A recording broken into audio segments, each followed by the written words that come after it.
It's going to talk about Amy Coney Barrett and how you put a friendly face on ending your civil rights. Back in 4 minutes. All right, now you're going to skip that Ravaged municipalities are still awaiting word from FEMA on whether they will receive full reimbursement for costs incurred during these two hurricanes and how much federal aid they can count on. Delta was the first Greek-named storm to hit the U.S. in recorded history and the fourth to strike Louisiana in 2020. And why was it a Greek-named storm? Because we ran out of English-named storms, and now we're into the Greek alphabet. Cool. What happens after the Greek alphabet? Armageddon? Yeah. Driven by record warm ocean temperatures, Delta broke the record for the fastest intensifying storm in the Atlantic basin. Climate scientists say man-made climate change is increasing the intensity and the frequency of the most dangerous hurricanes. So keep those facts in mind as you hear Republican Vice President Mike Pence at the sole vice presidential debate of the 2020 election held last week in Utah deflect questions about climate science and lie about policy. Moderator Susan Page of USA Today did not ask Pence about the Trump administration's persistent denial of the scientific consensus on climate change. She did not ask about the administration's rollbacks of more than 100 pollution and climate regulations or about Trump's lack of any climate policy. Instead, she went retro to ask Pence if he believed the scientific community. The climate is changing, but the issue is, what's the cause and what do we do about it? President Trump has made it clear that we're going to continue to listen to the science. Mike Pence, partying like it's 1999. Scientists, of course, know what causes climate change, and we know what to do about it, but voters did not hear those solutions. Throughout the debate, Pence ignored questions and instead pivoted to repetitive talking points, invoking the Green New Deal 11 times as if it were a mantra, even on unrelated topics. And he flat out lied about Joe Biden's position on fracking. Senator Kamala Harris defended Biden's positions. I will repeat, and the American people know, that Joe Biden will not ban fracking. That is a fact. That is a fact because a president can't ban fracking. Only Congress can do that. But a president can regulate it, which Biden has pledged to do. Also, banning fracking isn't really the point. No one banned coal mining, but it is going away anyway because of market forces. Harris then linked Trump's dismissal of climate science to his failed response to the pandemic that has killed more than 210,000 Americans. We have seen a pattern with this administration, which is they don't believe in science.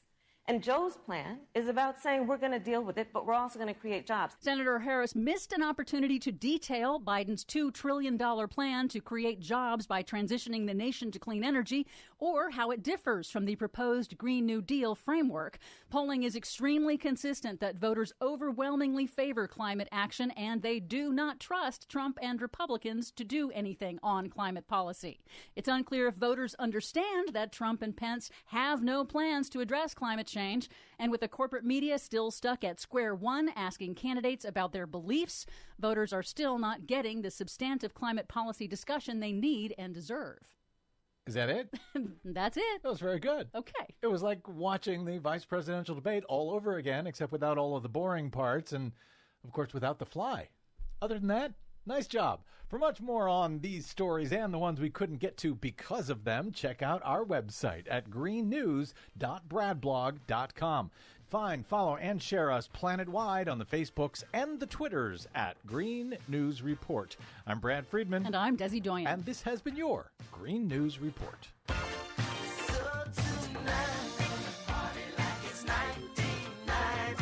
Please help Progressive Voices support the Green News Report by stopping by bradblog.com/donate. Live from our nation's capital, it's the Inside Scoop with Mark Levine.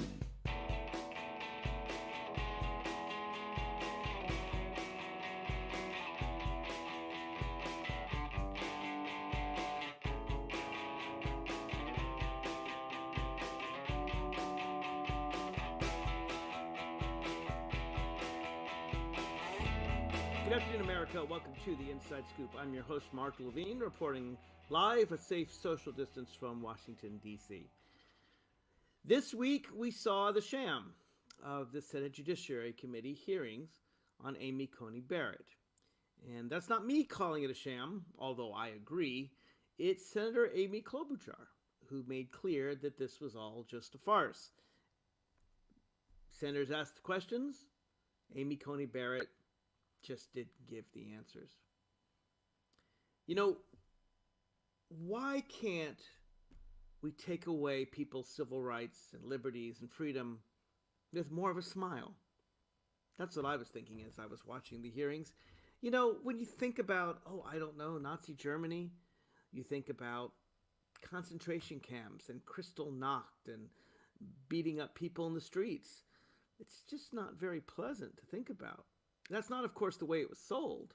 It was sold in Germany with the beauty of the Aryan race and all these blonde-haired people singing tributes to the Fuhrer and marching in the street with Hitler Youth. But one of the things that George Orwell taught us in 1948, in a book where he switched the two digits and called it 1984, is that you can have fascism with a smile. You can teach people to love Big Brother, love their dictator. And why do we have to be so harsh when we're taking away people's civil rights? You may think that's a harsh analogy when it comes to Amy Coney Barrett. And yet when we hear how she feels about women's right to control their own body, about gay people's right to get married, about the right to free elections, the right of the president to be held under the law, the right to make sure that, justices don't put their finger on the scale to favor a certain president. Well, we didn't get any answers. Amy Coney Barrett admitted that all those things were quite possible. Yeah, she might overturn Roe v. Wade. Yeah, she might forcibly divorce hundreds of thousands of gay couples, millions really. Maybe she would postpone our elections. Maybe she would let the president pardon himself for crimes. Maybe. She's not going to tell us. Want to play guess what the jurist will say? That's the game, folks. That's how it's played these days. She's required to tell the truth under oath, so she just won't answer the questions. And that way, I guess she's very similar to Mike Pence and to Donald Trump. But she seems so nice. And look at all her children. She must be a lovely mother. She probably is. She probably is. How many times did we see Amy Coney Barrett's children and hear what a good mother she was? Well, to answer that question, I want to ask you, how many children did Justice Antonin Scalia have? How many? Was he a good dad?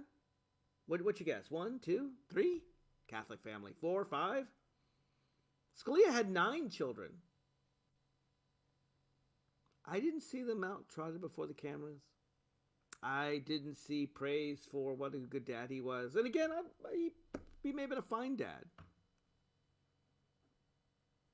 But why are we talking about her children so much? Could it be because she doesn't want to talk about her jurisprudence? She doesn't want to talk about decisions she's made and will make. She won't tell us what she's going to do on the court. Look over here. She's a fine mom. You can be a fine mother, a fine father, and you can also at the same time vote to take away other people's rights. Indeed, one of the things, the main characteristics of today's Republican Party is they feel victimized if they're not allowed to persecute others. Poor Nazis. It's so hard when you're not allowed to persecute others. For example, look at the Republican idea of religious freedom.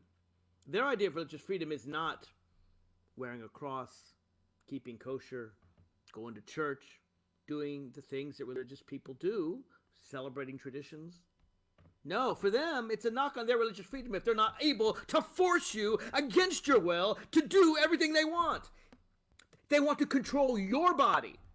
It doesn't matter if you're their religion. Tough. They will decide if you have a child, when you have a child. If a rapist rapes you, you're going to have to bear the rapist's seed because our religion says so. And if you don't believe in our religion, tough.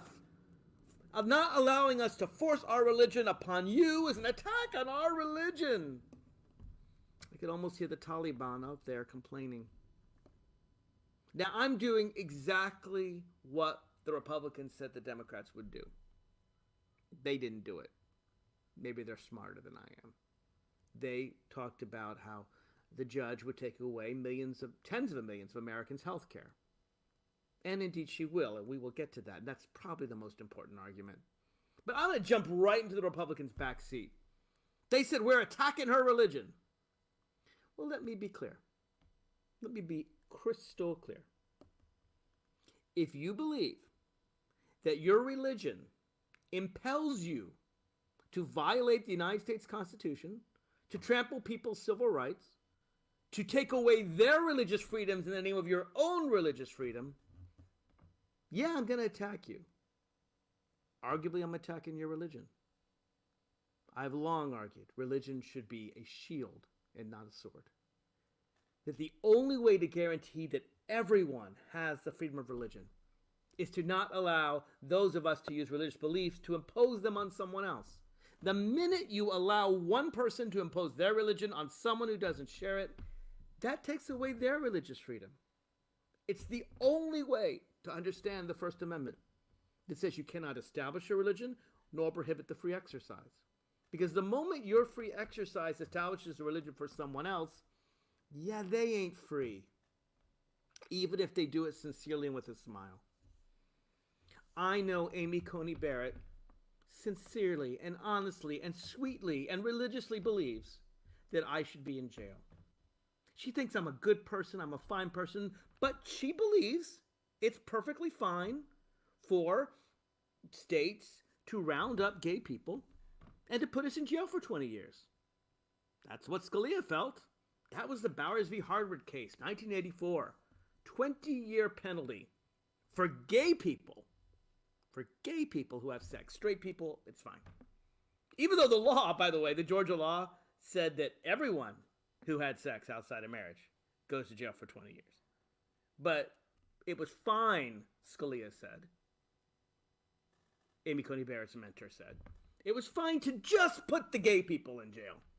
We don't want to put straight people in jail. That would be wrong. So what's Amy Coney Barrett's point of view on that? Well, she says, I'm different from Antonin Scalia, my boss and mentor. How am I different? I'm not going to tell you. Want to play guess? Let's guess whether gay people will be rounded up, put in jail. Let's guess whether I'm going to forcibly divorce all gay people from getting married. Let's just guess whether or not I would say that transgender people don't have the same rights as, well, all those people who have the body parts that she approves of. Oh, and women? Yeah, let's just guess whether or not you'll be able to control your own body. Now, the Fourth Amendment to the Constitution says that people have a right to be secure in their persons against unreasonable searches and seizures. I've always read that to mean that the government can't go and invade your body and force you to do something with your body that you don't want to do. Unless you've committed a crime or something, then they can throw you in jail. What's Amy Coney Barrett's view? Got me. I don't know. After the break, we're going to play some snippets from Ruth Bader Ginsburg's confirmation hearing, where she forthrightly told her view about abortion. And then we're going to play the, I don't know what you want to call it, the dodges, the weaving. Like a good, smart boxer, and she's not stupid, she basically avoided answering any question. On abortion, on gay rights, on guns. She did say, she's let this one slip through though. She did say that if you are an ex-felon, you've served your time, and you want to vote, that's really dangerous. We shouldn't let you vote. You got to be a virtuous person to vote. I read virtuous to be a synonym for white. After all, that's what Jim Crow laws did, right? Oh, you're not virtuous. You haven't paid your poll tax. You haven't read and memorized the Constitution and explained the rights of the details of habeas corpus. We didn't allow you to have an education either. You're not virtuous enough, you can't vote. But Barrett makes clear that even if you're an ex-felon, you've committed crimes, you've beaten up people, you still get to have your gun. Because we all know that it's not dangerous for people with a long history of violent felonies to carry weapons of mass murder, but it'd be really dangerous to let them vote. Hey, but she seemed really nice, and she's got a beautiful family. Really, really a very pleasant young person. Will they put her on the court? We'll be right back after this.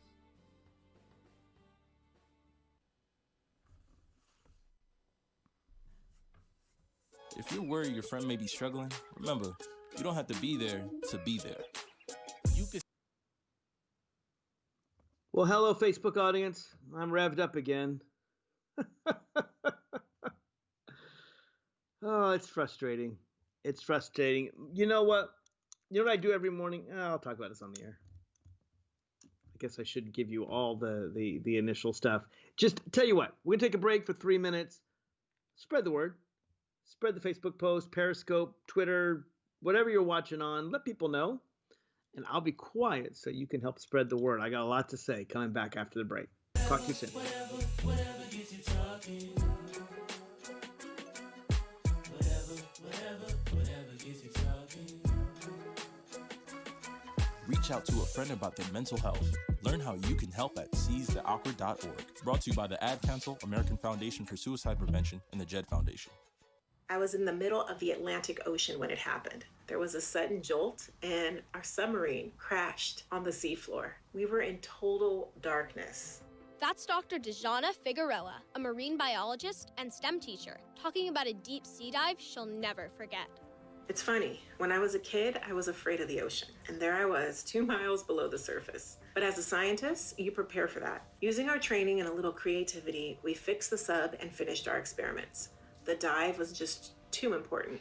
Every dive gives us glimpses at things few people ever get to see. Glowing creatures, fiery undersea volcanoes. When we got back to the surface, I kissed the ground and called my mom, of course. But you know what? I wouldn't trade that dive for anything. Dr. Figueroa uses her passion for STEM to discover new things and make the world a better place. She can STEM, so can you. Check out She Can STEM for more stories and inspiration. I'm Rick Smith, and this is Labor History in 2.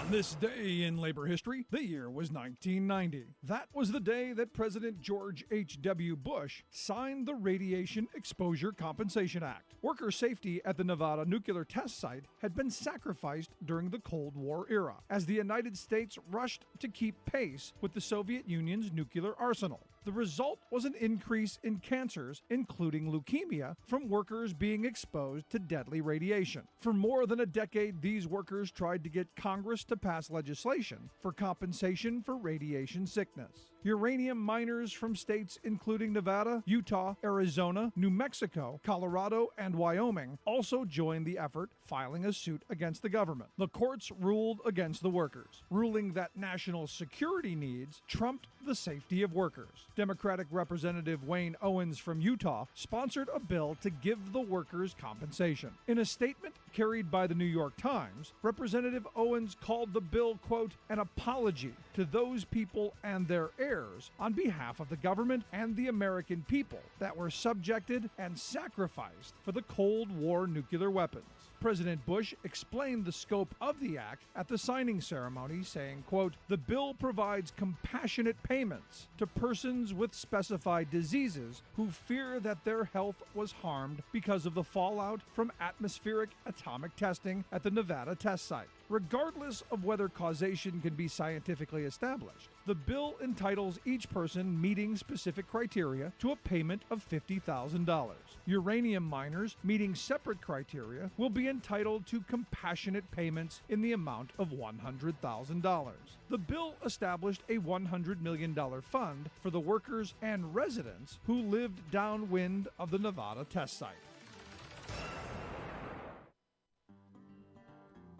He's a Bible-quoting, Constitution-loving, flag-waving, red-blooded liberal American. He's Mark Levine. Give him a call now at 888-488-MARK. That's 888-488-6275. Welcome back to the Inside Scoop. I'm your host, Mark Levine. Weighing like a dark cloud over the entire confirmation hearings for Amy Coney Barrett was the fact that they shouldn't be happening in the first place. Had Republicans done what Lindsey Graham swore up and down, I would say on a stack of Bibles, but he actually did worse. He said, mark my words, You can use this tape against me. I will never violate it. And if I do allow a sitting president to put in a justice in his last year of a term, put it down, call me a hypocrite. I'm an evil, terrible person. Okay, he didn't say those last few words. But he basically said the rest. But we all know Republicans were never about principle. This is about pure power. And by the way, just so you understand, the Republican principle has nothing to do with the president being in the last term. No, the rule is something like this. When there's a Democratic president and a Democratic Congress, justices get confirmed. When there's a Republican president and a Republican Congress, justices get confirmed. Senate, justices get confirmed. When there is a Republican president and a Democratic Senate, judges get confirmed.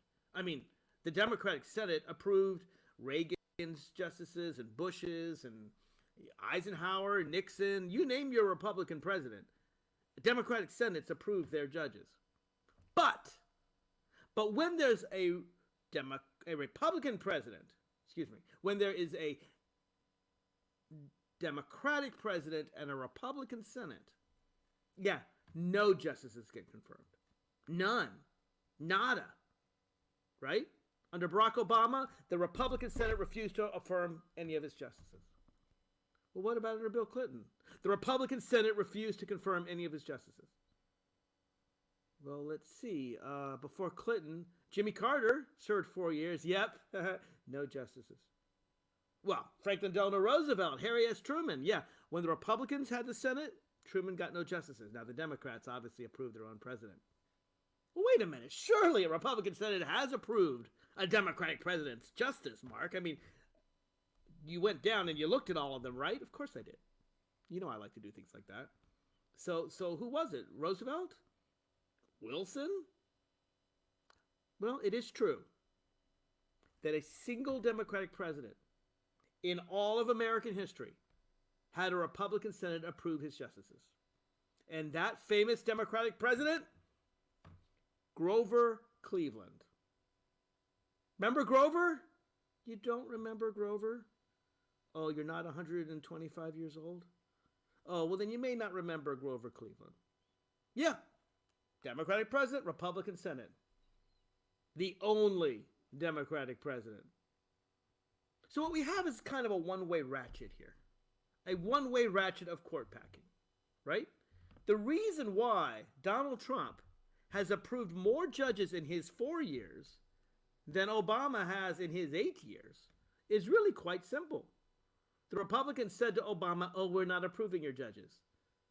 But to Donald Trump, they gave a whole bunch of empty slots that, boom, they've been filling. You know, they haven't been passing many laws. They haven't done a lot of COVID relief. They haven't done really anything you care about. Immigration reform. Oh, remember that Republican health care plan that was going to protect your pre-existing conditions that's coming tomorrow? And if not tomorrow, next week. And if not weeks, next month. And if not next month, sometime in the next century. Yeah, they never put forward that either. But judges? They love judges. Boy, do they love judges. They've been putting in judges younger and younger. Who wants a judge in their 60s or their 50s or their 40s? Let's put in judges in their 30s. They've never tried a case? Don't worry about it. They've been rated unqualified. By the way, there's a certain level of judges' rankings. There's very well qualified, and then there's qualified, and then there's like the F minus, not qualified, where the Bar Association says this person shouldn't be a judge anywhere. They shouldn't be some state district court judge. They certainly shouldn't be a federal court judge. These people have no idea what the law is. Yeah, those people. Dozen of those. Mitch McConnell's good with his judges. That they've done. We are facing the greatest court packing right now by Republicans in the history of the United States. So, yeah, a lot of attention over Merrick Garland. But Merrick Garland was just the tip of the iceberg. The hypocrisy is just the tip of the iceberg. I remember when there were Democratic presidents and Republican Senate, and they said, now wait, you got to have a filibuster. Oh, and you got to have this blue slip. What's the blue slip? That's not in the Constitution. The blue slip. that says if either one of the senator's home state, if either one of the judges, the presenting nominees, home state senators, says we don't want this judge, they pull a blue slip. They can't get on the bench. There are 100 ways to stop Democratic judges from getting on the bench. Wow, they funnel them all in. Have you heard of the Federalist Society? I remember at Yale Law School, they were starting way back then, back in the 90s, to get those conservative judges on the bench, get them young, get them solidly conservative, and make sure that they care more about forcing their views on the country than, well, the law, the Constitution. One of the things I think that galls me the most, I use a Yiddish word here, it's the chutzpah, the audacity of these conservative judges saying, "Oh, we don't put our opinions on the bench. We just follow according to the law." Yeah, right. Yeah, right. We just do what the law says. Do you now? Do you now? Second Amendment. A well-regulated militia being necessary to the security of a free state, the right of the people to keep and bear arms shall not be infringed. Oh, Mark, we don't follow half of that amendment. The founders, they were drunk on mead at the time. They didn't mean that we should have a well-regulated militia necessary to secure a free state for those keeping and bearing arms. They didn't mean that at all. They put it in there because, like I said, maybe they were high. I am proudly a textualist. I always have been. I was that way in law school. That was my nickname by my professors. Ask the textualist what he said. I believe words matter. Heck, what's the point of revering a Constitution of the United States or writing any laws if the words don't matter? If judges can do whatever they want? So yes, I believe the first half of the Second Amendment matters. Of course I do. And you know what also I believe? Call me crazy now, but the 14th Amendment, which says that all persons born or naturalized in the United States are citizens of the United States, I think it means that you have to be born or naturalized to be a citizen of the United States. You got to be born here. Sorry, fetuses. Sorry, sperm and egg. You haven't been born. Or you've got to be naturalized. You've got to go through the citizenship ceremony. Because that's what the Constitution says. If you don't like it, change it. And you know what the 14th Amendment doesn't mention? It doesn't mention corporations. Corporations are nowhere in the Constitution. How are corporations persons? When you say, I saw 3 persons the other day, did you mean corporations? I got a lot more to say. We'll be right back after this. Hey, Dad, how do airplanes fly? What's in this box?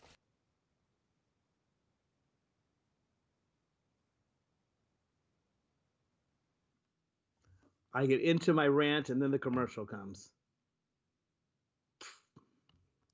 I still got a lot more. I got clips to play for you of Ruth Bader Ginsburg and Amy Coney Barrett. I've got more of her non-answers. And I'd like to try to take some of your calls too, but I don't know that I'll have time.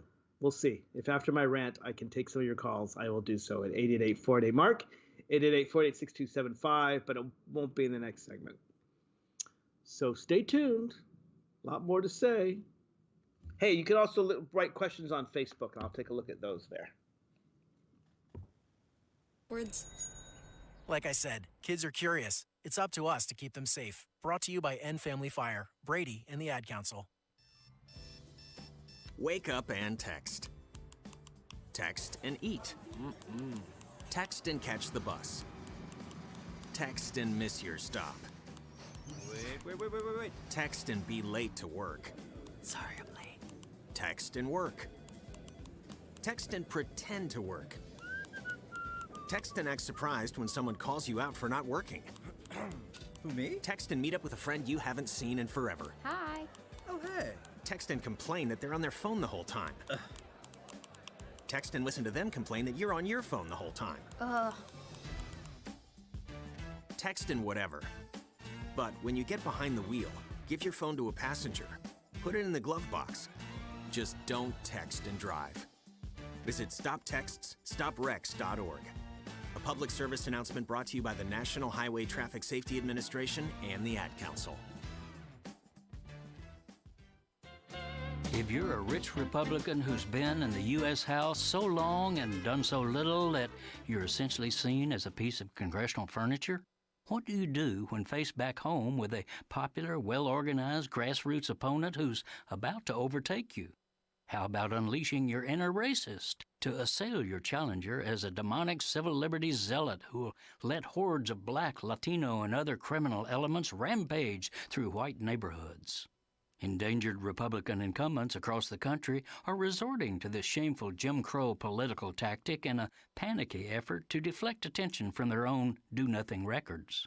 Take longtime Texas Congressman Michael McCall, who's used to strolling to victory. But oops, in September, with only weeks to go in his re-election race, he found himself in a dead heat with Democrat Mike Siegel, a former school teacher with a progressive populist program of Medicare for all, worker and environmental protections, human rights over corporate greed, etc. Siegel has forged a surging and enthusiastic movement for change. So here comes McCall with a last-minute down-and-dirty $1 million TV blitz, howling that Siegel is a crazed criminal justice radical who'll shut down the police and empty the prisons. McCall himself doesn't appear in this ludicrous dog whistle piece of racist fabrication. Instead, he's put up a white Republican constable wearing his official uniform on camera to do the dirty work. The partisan constable cartoonishly tries to gin up voter fear. "Take it from me," he dramatically intones, "Mike Siegel is a threat to your family." This is Jim Hightower saying, problem is, McCall's gun-toting goofball of a frontman is a notorious right-wing race baiter. But he's just the dummy. McCall is the despicable ventriloquist, mouthing fear and hate in a pathetic attempt to save his worthless political hide. He's a Fulbright scholar and he speaks French, but he couldn't tell you who won the Super Bowl. It's Mark Levine. Give him a call now at 888-488-MARK. That's 888-488-6275. Welcome back to the Inside Scoop. I'm your host, Mark Levine. So much to talk about, so little time. You know, I feel like America is descending into the depths further and further and further every day. We have our president, patient zero, Mr. Super Spreader, going out and actively infecting his people. Does he? You know, he doesn't want to do mail-in voting either. Maybe he thinks they'll live just long enough to cast the ballot and then die. I don't really know. Actively fighting science. Actively working to find dirt on his political opponents that just doesn't exist. In fact, his attempt to prosecute Obama and Hillary just fell through quietly. Doesn't disclose his taxes, and then the taxes turn out that after making what he claims were hundreds of millions of dollars, he paid $750 on his taxes. Meanwhile, his wife is saying F, four-letter word, Christmas. Yeah. Can you imagine if a Democrat did that, what Fox would say? But you know what? There's no time for that, because we got to push people on the Supreme Court, and this is this really nice-looking 38-year-old, very pleasant, demeanored, smart woman. And sure, she's going to force women to have back-alley ballots, and of course she's going to imprison gay people, and she's not going to let you vote, and she's going to make sure that black people can't vote, but she's not going to tell you whether she will or she won't, because that would make you upset. I want you to compare Amy Coney Barrett's evasion of questions, and we're going to play a bunch of those shortly, with Ruth Bader Ginsburg's very forthright description of her feelings on a woman's right to choose whether or not to have an abortion. And there's a little bit of music in the background that's kind of a snazzy deal that somebody put together. But hey, it's deserved. This is a notorious RBG. Let's hear how she forthrightly responded when she was asked these very difficult questions. Government shall not make my decisions for me. I shall make as an individual, uninhibited, uncontrolled by my government, the decisions that affect my life's course. It's her right to decide either way. her right to decide whether or not to bear a child. This is something central to a woman's life, to her dignity. It's a decision that she must make. Now, this is during a confirmation hearing. This isn't some speech after she's justice. This is some confirmation hearing. Yeah, there's a Democratic president, a Democratic Senate. But she's making it clear. She believes women actually get to decide what happens with their own bodies. That's right. I want you to think about what a radical idea this is, that women get to do with their bodies what they want to do, and don't believe that a bunch of old men in the government should be able to tell them what to do with their bodies. Radical, I know, particularly if you believe in the subservience of women to men. But for, I think, most of us, it seems kind of obvious. But whatever it is, whatever you're feeling on abortion, just judge, then Justice Ruth Bader Ginsburg was very clear, very open on exactly what she believed in, where she stood. May she rest in peace. Remember, her last fervent wish, her most fervent wish, was that the next president, the one elected by the American people, choose the next Supreme Court justice. Well, let's hear from the woman who would stomp on that wish. The woman who wants to grab the seat quickly before Trump gets in office so that she can bend the election. Oh, you think that's extreme? Oh, she didn't say that? Well, she didn't deny it either. Let's go through some of the things she said. Let's start with the question of abortion. You just can't just wake up one day and say, I have an agenda, I like guns, I hate guns, I like abortion, I hate abortion, and walk in like a royal queen and impose, their will on the world. You have to wait for cases and controversies, which is the language of the Constitution, to wind their way through the process. So that's the standard line, right? Oh, boy, she's not coming in like a wandering queen. You get abortion and you can't, and you're white, so you get to vote, and you're black, so you don't, and you're white, you get criminal justice, and you're transgender, so you get beaten up by police. Well, she says, I gotta wait for people to bring it to me. Senator Sheldon Whitehouse pointed out she had a whole stable of people waiting to bring her cases and controversies. The Federal Society was looking for the cases. Here you go, silver platter. Hobby Lobby doesn't want to allow gay people to shop in their stores. Fine. Another group doesn't want to allow women to have health care. You work for the company, but you're a woman. No health care for you. Yeah, they're ready to bring these cases. Don't be so modest. Unelected, lifetime appointee who could live for another 60 years and be on the court. Don't be so modest here about your powers. And please don't pretend that you have no views. Unlike Ruth Bader Ginsburg, who is very clear her point of view on abortion, Clarence Thomas, when asked about abortion, said, abortion? What's that? No, I have no views. I've never thought about it in my entire life. Really? Really? You're applying to be on the Supreme Court and you've never thought about a right to choose about an abortion? That's weird because, 200, 300 million Americans have a position on abortion, but you, the person who would decide, have none whatsoever? You expect us to believe that under oath, Clarence Thomas? Well, Amy Coney Barrett was not so dumb as to claim that she had no position. What she said is, I'm not going to tell you my position. Senator, I completely understand why you are asking the question, but again, I can't pre-commit or say, yes, I'm going in with some agenda, because I'm not. I don't have any agenda. I have no agenda to try to overrule Casey. I have an agenda to stick to the rule of law and decide cases as they come. I have no agenda. None. But I'll tell you this. Some Supreme Court decisions are super precedent. Super precedent. Brown versus Board of Education. Super precedent. No one's complaining about it. I won't overturn it. Roe v. Wade? Yeah, no. Not super precedent. Yeah, I'm ready to overturn Roe v. Wade. Sorry. Voting Rights Act? Yeah, forget it. been around for 60 years, ended Jim Crow, but maybe we should bring Jim Crow back. People are discussing this. Yeah, no precedent there. Affordable Care Act.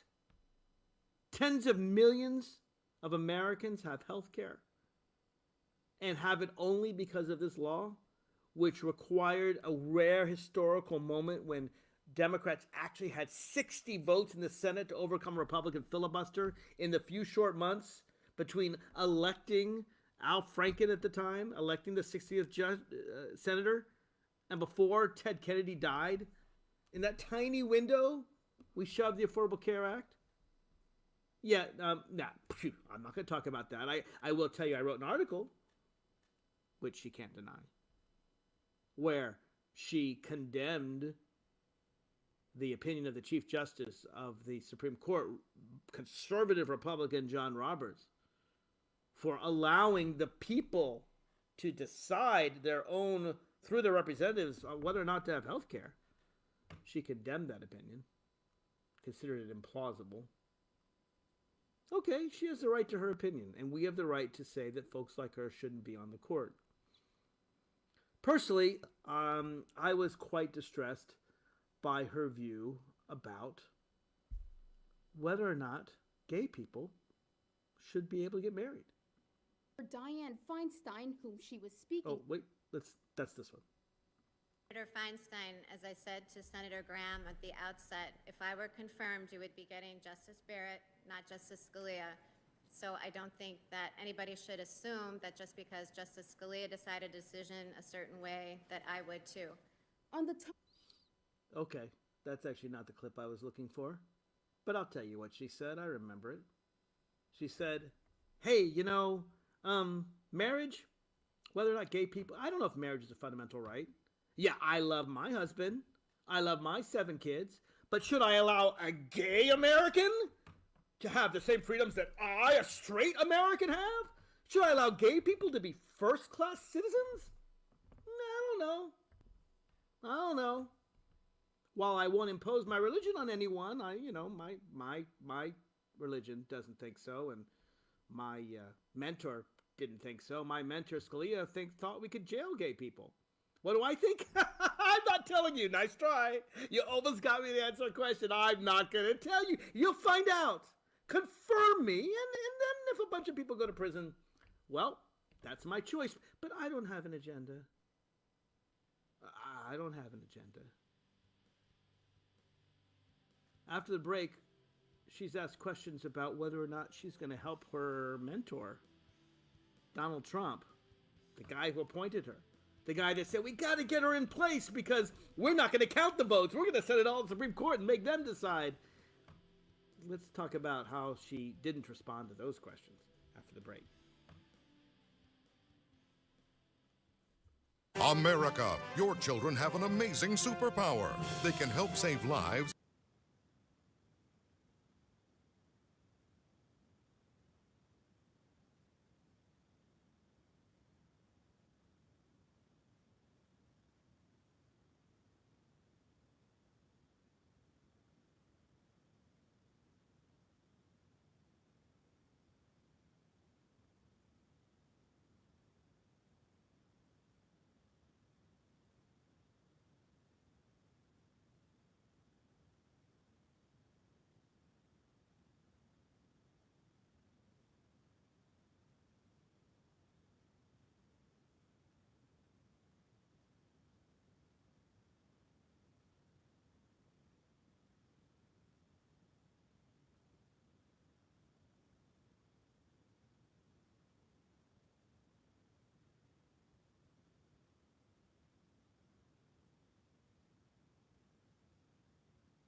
app. You can also listen to our episodes at www.heal-ca.org. This podcast is powered by Heal California, a nonprofit that uplifts the voices of those fighting for healthcare reform around the country.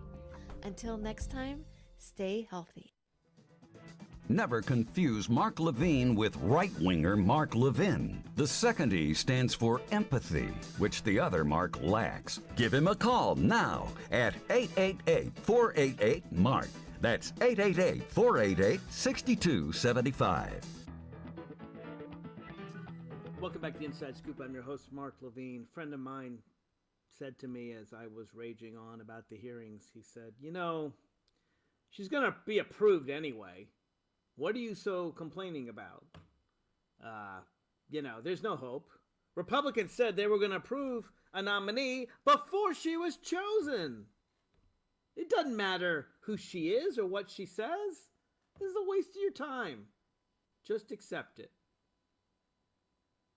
Well, he had a point. The best way to fight this will not be now. The best way to fight it will be for all of you to go and vote and elect a new president, and then to expand the Supreme Court and other courts throughout America to undo the massive conservative court packing, unprecedented court packing.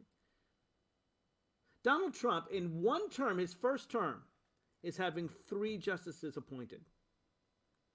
Think about that. Barack Obama got 3 justices in 2 terms. Or no, you know what? I think he only got 2. I went through the list. I don't have it in front of me now, but I went back and I checked each of the judges. George W. Bush got 3, I think. Ronald Reagan got 3 in 8 years. Jimmy Carter got 0. Bill Clinton got 2. Anyway, I went back to find out what president actually got 3 justices in just his first 4-year term. And I went back and I went back and I went back 100 years and couldn't find any. I know George Washington did because he appointed the first court. But it's been a century. And it's only because of manipulation. Obama got 2. Yeah, Mark Grimaldi. So Obama got 2 in 8 years and Donald Trump gets 3 in 4? Doesn't make sense. Well, because Merrick Garland was supposed to be Obama's 3rd judge. And then Donald Trump would have been lucky to get 2 in 4 years. And Obama to only get 3 in 8. Right? So they've been playing with this, and we do have to expand the court. So why am I so concerned about Amy Coney Barrett? Because I don't want folks to be misled. Because she looks like such a nice person. So I've been going through the tea leaves of her hearing and found some very interesting tea leaves. You know, when you're a constitutional lawyer, you can catch some things. Like that she said that you have to be virtuous to be a voter. Virtuous. See, I thought every American citizen had the right to vote. What do I know? I mean, I know American history. I know that we had poll taxes where you had to pay money in order to vote, and they didn't apply to white people because white people had grandfather clauses. And their grandfathers were citizens, so they were citizens. But black people had to pay that poll tax. Now, you might say, well, Mark, we ended poll taxes in the 60s. There's a constitutional amendment. A constitutional amendment specifically banning poll taxes. 2/3 of both houses of Congress, 3/4 of the states. That's in the Constitution. That's as good as gold. Except Florida just imposed a poll tax. And it was upheld by Trump judges. But according to Amy Coney Barrett, you're not virtuous enough. Virtuous. Are you not virtuous enough if you can't pass the literacy test? Or count how many jelly beans are in a jar? Or are too scared to get out of your car just because there's a menacing-looking white man with an AK-47 across his chest? And a Protect the Vote sticker? Oh, but to be fair, you don't have to be virtuous to own a gun. Right? Guns are rights. Voting is a privilege. Everybody, mass murder, everybody should have the right to kill and commit, massive violence. Sure, mayhem is protected. I don't know how that's a well-regulated militia, but the Supreme Court ignores the first half of the Second Amendment. So get your gun, but don't try to vote. I mean, voting rights are essential.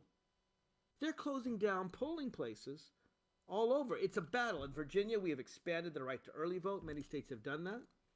And now Republicans are doing their best. No, don't let them vote by mail. Don't let them vote without absentee witness. Make sure their forms are filed in triplicate. In Pennsylvania, if you don't put the envelope with your vote in it, inside, it's sealed inside another envelope that's sealed, you lose your right to vote. Well, but you don't have to pass the test to get a gun. Yeah. Because again, voting is dangerous. AK-47s, any child can play with those. That's what she said. You got to read between the lines. She said that criminals can get those guns, but ex-criminals who served their time, well, they got to be virtuous in order to vote. The Republicans actually tried to give her some really easy questions. They said, hey, what are the freedoms of the First Amendment, right? And she said, well, there's speech and religion and press and assembly. Wait, what's the fifth? This was a question by Ben Sass. This was an easy question. She couldn't remember the fifth. The fifth freedom, dear Judge Barrett, is the freedom to petition your government for a redress of grievances. The right to protest. What the people were doing outside the White House on the day Donald Trump unleashed violence on innocent, peaceful protesters, shooting them with rubber bullets, blinding them, using tear gas, weapons of war that are banned in war because they're chemical weapons that aren't allowed in wartime. Donald Trump used them against peaceful protesters. Yeah, she couldn't remember the right to protest. That didn't come to mind. She also talked about Scalia when she first met Scalia, and he asked her about the freedom of religion. And she said, and this is a quote, a really interesting quote. She said, I had difficulty in my job interview, she said, with Justice Scalia. He asked what area of court's precedent I thought needed to be better organized. And I said, well, the First Amendment. And I tried to explain the complicated way to balance the Establishment Clause and the Free Exercise Clause. And, well, she couldn't figure it out. Really? Really? She couldn't figure out how to let people practice their religion freely without establishing one? I always thought that was the easiest constitutional question of all. You practice your religion, and you let me practice mine. Done. You don't let your religion control my life. I don't let my religion control your life.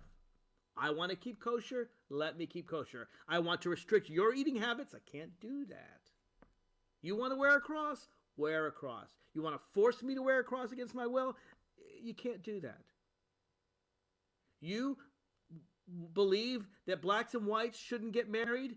You can have that belief, but you can't impose it on me if I want to marry a black person.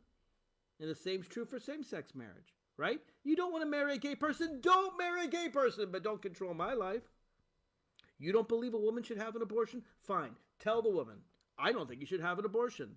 But don't forcibly control her body and force her to bear a rapist's child. It's really very easy to see how to apply this. I don't know what her standard is. I guess if you're a good religion, we can impose it on people. But if you're not, we can't. It's the unanswered questions that screamed loudly in my ears. Will you let the president pardon himself? I don't know. I'm not gonna, or if I did know, I'm not going to tell you. Will you intervene in an election of the American people to choose the president who specifically said, hey, I want you on the bench so that you can make me president again? I won't tell you. I'm not going to answer that question. She didn't answer practically any questions, but she did so with a very pleasant demeanor. Senator Josh Hawley, Republican of Missouri, he had a litmus test of another kind. He said, I will not vote for any justice who does not promise me, hands down, that she is going to overturn Roe v. Wade. She's going to force women to have back alley abortions. She's going to make sure that women have no control of their bodies because Josh Hawley believes that's under his control, not his wife's. Well, apparently, Amy Coney Barrett's non-answers were enough for him. He was persuaded that, yes, indeed, she would overturn Roe. So if he was persuaded, why shouldn't I? When she says she's not going to rule on the Affordable Care Act, and this is what Democrats smartly focused on, we know how she's going to rule. She said how she's going to rule. She said that it's unconstitutional. She said it in an article. She said it in black and white. She said that Chief Justice Roberts shouldn't have saved it. Amy Coney Barrett says she's not some queen with an agenda. Yeah, then why are you striking down democratically elected laws that took us years to get there? Amy Coney Barrett needs to have the same modesty in her judicial reading, in her judicial rulings, that she has in her presence and her dress. She seems like a really nice person, if only she has the same respect for American civil rights as she does for being polite. This is Mark Levine signing off.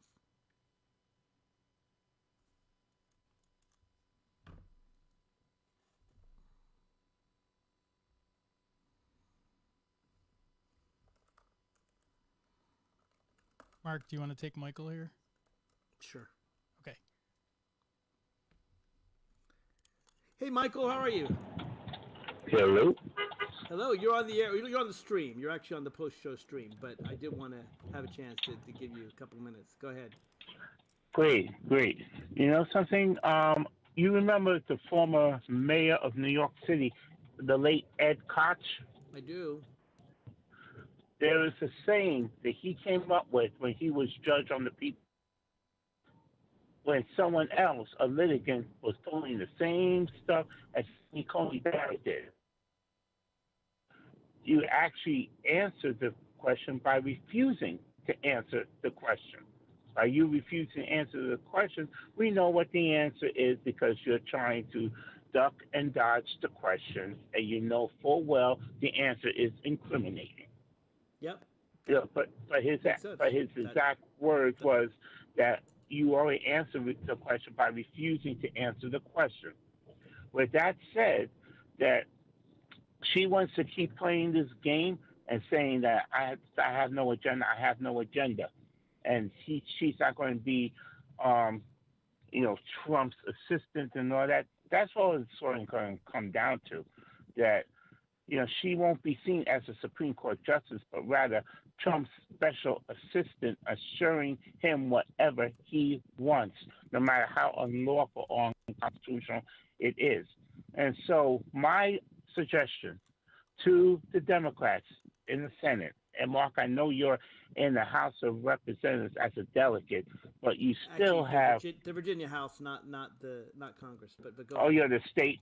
Oh, you're the state, right? Right. Yeah. Oh, my apologies. That's but right. let me ask you: do you have dialogue with anybody in the Senate or the House of Representatives? Sure I do. Of course, both Virginia senators are Democrats, just like both the New Yorkers, and I think they're doing all they can. But I do want to expand the court, if that's your question. No, that really wasn't my question because that's already been covered. But I was wondering if you can give them a message from me and tell them that my suggestion to hold all those GOP senators, hold Trump and Ms. Coney Barrett accountable as if to put them on trial and notice. And the way to do it, at the closing arguments or even any further questioning of Ms. Barrett, you air the tweets of Trump in regards to Ms. Barrett, as well as air the audio of his big mouth saying that we're taking the election to the Supreme Court, knowing full well he's going to lose. Put that on there sort of directly. I forgot which senator did that, but I did watch a lot of the hearings. And some of them did share Trump's tweets and say, we're going to have this election and we want you to be a part of it. And she just gave a non-answer. Well, that's, I'm not Donald Trump. And, I'm not did going they to share? say what I'm going to do. But my question is, did they actually show the tweets like on the big screen? I don't remember them doing that. I think they just quoted them, but I didn't watch every moment of the hearing, so I don't know whether that happened or not. But I get your point. Look, Yeah, at this point, but also, I think no one's fooled by this. Every Democrat knows who she is, and every Republican knows who she is too. We all know she's going to overturn Roe v. Wade. We all know that she's going to impose her religious sensibility on those that don't share it. We all know that she's going to be bad for voting rights. I mean, the hearing, as Amy Klobuchar, as I began, said it was a sham. Everyone knows what she stands for. She's not going to tell us. She's not going to be as forthright as Ruth Bader Ginsburg. So it's all just kind of a sad joke, and all it made me think of is Election Day can't come soon enough. 3 weeks minus 2 days, and counting. And thank God it's around the corner. And that's I'm sublimating my anger into getting out the vote in now, because people are voting now, all the way to November 3rd. So appreciate your call, Michael. Always do. You have a great evening. Take care. Appreciate y'all listening as well. It's always good. And hey, folks, 2 more Thursdays and then Election Day. Wild, isn't it? We can finally get rid of the orange monster. Oh, you know what? I don't know that I should use the word monster. It's the word that Donald Trump used about Kamala Harris. But not so sure what she's done that's monstrous. Don't get me started on what Donald Trump's done. That's it for today.